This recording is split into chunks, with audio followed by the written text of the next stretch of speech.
दोस्तों, दिल्ली की धरती पर एक नया सवेरा लाने की कोशिश हो रही है, जहां जमीन की रजिस्ट्री अब पहले से कहीं ज्यादा आसान होने जा रही है।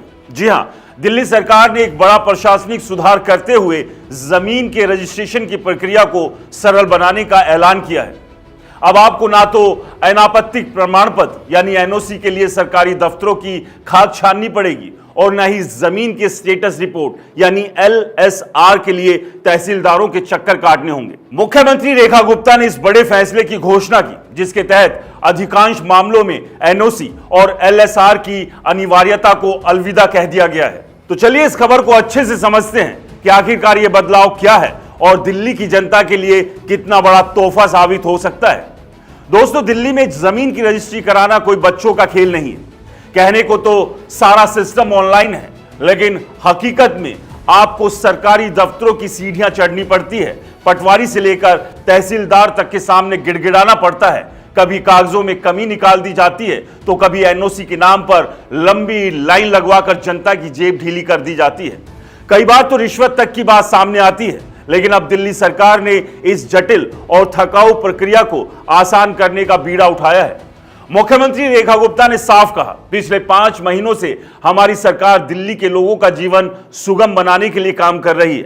हमें पता चला कि जमीन से जुड़े मामलों में जनता को बेवजह परेशान किया जाता है। अब इस परेशानी का अंत होगा। अब सवाल यह है कि यह नया सिस्टम काम कैसे करेगा। दिल्ली सरकार ने इसे बेहद पारदर्शी और जनता के हित में बताया है।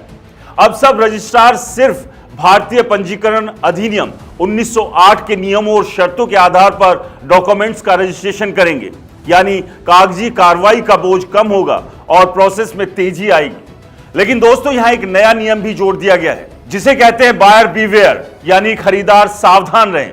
इसका मतलब है कि अब जमीन खरीदने वालों को खुद यह सुनिश्चित करना होगा कि जमीन का स्वामित्व साफ है, उसमें कोई कानूनी पचड़ा तो नहीं। यह जिम्मेदारी खरीदार की होगी कि वो जमीन की स्थिति की पूरी पड़ताल कर ले।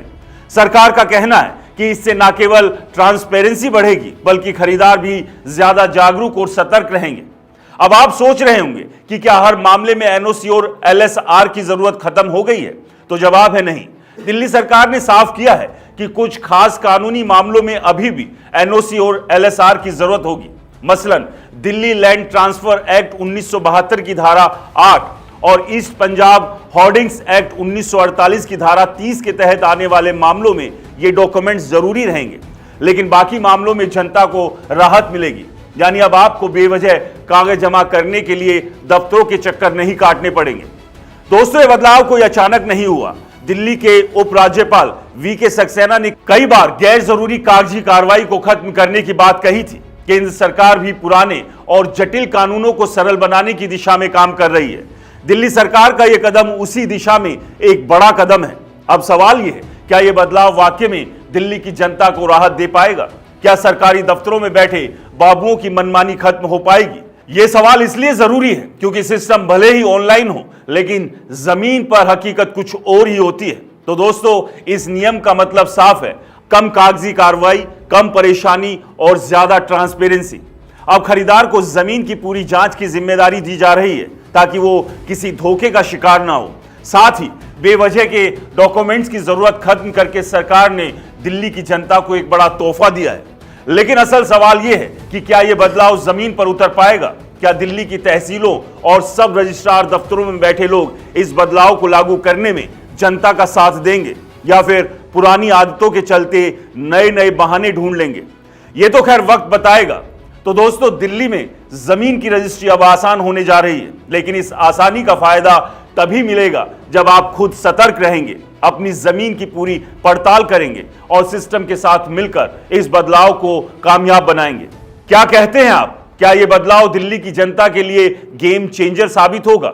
अपनी राय जरूर बताएं। तब तक के लिए सतर्क रहें, जागरूक रहें और हां, अपनी जमीन की रजिस्ट्री कराने से पहले अच्छे से जांच पड़ताल जरूर कर लें। नमस्कार।